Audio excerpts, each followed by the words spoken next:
Horror कहानियां थी। कंचन rudali part 2। आ गई मेरी बेटी अब मेरे पास।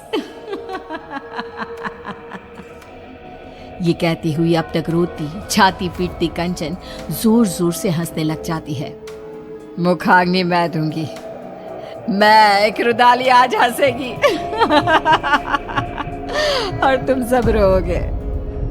कंचन वहीं पड़ी निशा की लाश के ऊपर से ईंट को हटाती है और निशा की अर्थी को जला देती है। बिना किसी सही रस्म के निशा का शरीर राख में मिल जाता है।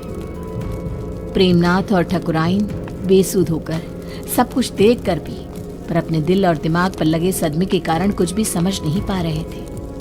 जलती चिता को छोड़ कंचन उठकर हवेली से बाहर चल देती है। बाहर की ओर निकलती रुदाली फिर एक बार पलटती है और ठकुराइन को देखती हुई कहती है, चलती हो ठकुराइन, जल्दी ही लौटूंगी। उसके बाहर कदम रखते ही पूरे गांव में मानो सैलाब उमड़ पड़ता है।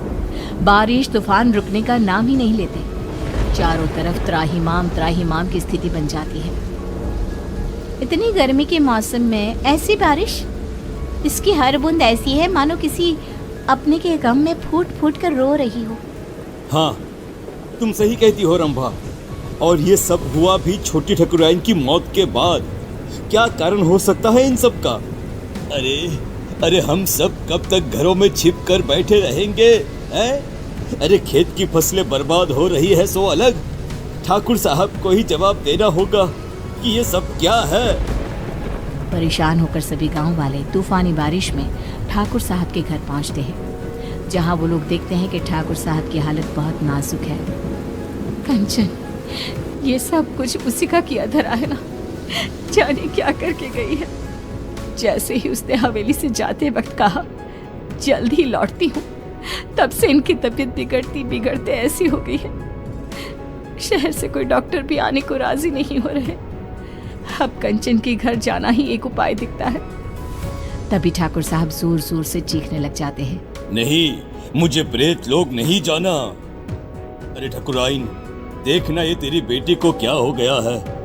मुझे साथ ले जाएगी ऐसा कह रही है। ये क्या कह रहे हैं आप? यहाँ पर कोई नहीं है। अजी निशा क्यों ले जाएगी आपको? ऐसा कुछ नहीं होगा जी। अरे गट्टू, तू भी आ गया। देख रही हो ना ठकुराइन, तुम्हारी बगिया संभालने वाला गट्टू आज तेरी बगिया उजाड़ने आया है। ये तो बहुत बुरा संकेत है ठकुराइन। ठाकुर साहब को सब मरे हुए लोग दिख रहे हैं। अरे जिस दिन हमारी निशा मरी थी उसी रात गट्टू भी मरा था। मरे हुए पति को छोड़ फिर भी कंचन ठाकुर साहब की बेटी को रोने आ गई। अजीब सा नहीं लगा सुनकर? क्या वो रुदाली गट्टू की पत्नी है? ये सब क्यों हो रहा है? इसका जवाब बस वही दे पाएगी। हाँ ठकुराइन, और हमें एक बच्चा होगा, ये सपना भी गट्टू की पत्नी को ही आया था, जबकि हमारे वंश को तो श्राप था, श्राप। तेज बारिश में सभी भीगते भीगते रुदाली की कुटिया के बाहर पहुंचते हैं। तेज बारिश में बाहर औरतें काले कपड़े में अपने बालों को खोले अपने घुटनों पर बैठी जोर जोर से अपना सर घुमा रही थी। आएगा, आएगा, गया रे, गया रे, आएगा, आएगा गया रे। ऐसे कुछ अजीबोगरीब गाना गाती हुई जोर जोर से सर घुमाती वो औरतें बहुत डरावनी लग रही थी। हमें अंदर चलना चाहिए। सभी दरवाजा खटखटाते हैं पर कोई दरवाजा नहीं खोलता। तोड़ दो दरवाजा। हाँ, तोड़ दो दरवाजा। दरवाजा तोड़ दो। दरवाजा तोड़कर सभी अंदर आते हैं। सामने का दृश्य ऐसा भयावना कि कोई अपनी आंखों पर विश्वास नहीं कर पा रहा था। ये क्या? हे भगवान, ये कंचन कौन है? इसके घर से तो प्रेत लोक का रास्ता जाता है। कंचन उठकर आगे बढ़ती है और जाते हुए अंगारों को पार करती एक अजीब से चेहरे के राक्षस के पास पहुंचती है, जिसके हाथ में चाबुक था, जिससे वो रूहों को सजा देता था। पूरा गांव आ गया है मालिक, अब सबकी बलि ले लो। निशा और मेरे पति को वापस उनके शरीर में भेज दो। दोनों के शरीर को संजो कर रखा है मैंने। ये निशा बिटिया का शरीर तो सबने जलते हुए देखा है, तो रुदाली के पास शरीर कैसे है? ये क्या राज है? रुदाली गट्टू और निशा के शरीर को सबके सामने रखती है और कहती है, निशा मेरी बेटी थी, मेरी इकलौती बच्ची, जिसे मेरे पति ने ठाकुर साहब को सौंप दिया था, क्योंकि आप कभी मां नहीं बन सकती थी। बोले ठकुराइन, सच है ना ये?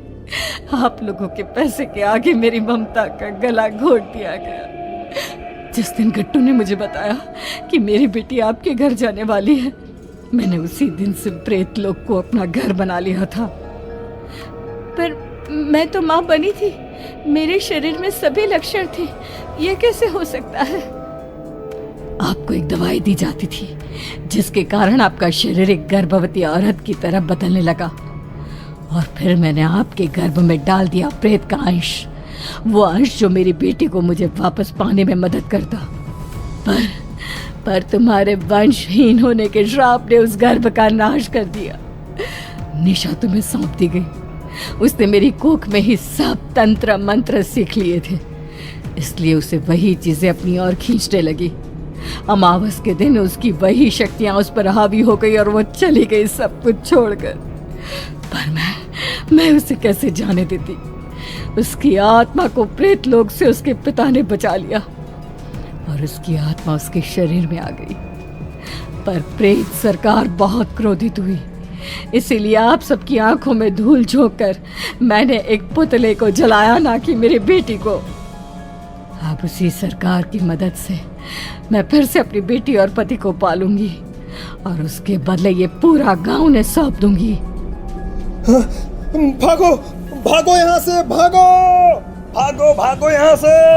हमें भी शरीर दिलवा देना कंचन, इन सब का शरीर तो है ही। हमें भी शरीर दिलवा देना कंचन, इन सब का शरीर तो है ही। आज कितने ही साल बीत गए, गांव अब आत्मा और प्रेतों के नाम से जाना जाता है। इतने मुर्दों में रह गई है जिंदा तो बस कंचन।